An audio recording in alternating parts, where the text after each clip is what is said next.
The pawn sounds like it is the humblest of chess pieces, but it is really one of the most powerful. When working together, pawns are the soul of chess. Pawns have a few strange rules, so make sure to pay attention.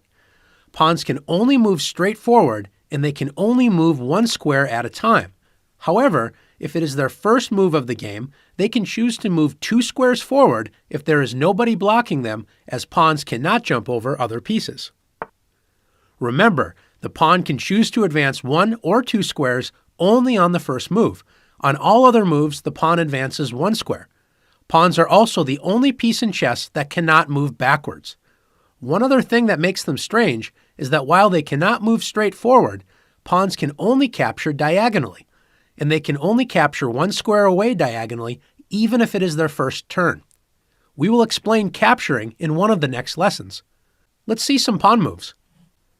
In this position, since this pawn has yet to move in the game, white decides to move it 2 squares forward. Black, on the other hand, only advances this pawn 1 square.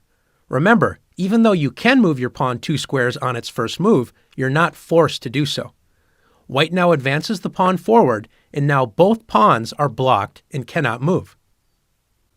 In this position, how many white pawns can move? If you said 1, you're correct. Notice that this pawn is blocked by the black pawn directly in front of it. Remember, pawns cannot move backwards. White now has the option to move this pawn up 1 square. Notice this pawn cannot move 2 squares forward because the black pawn blocks it. Now it's your turn to practice using the pawns.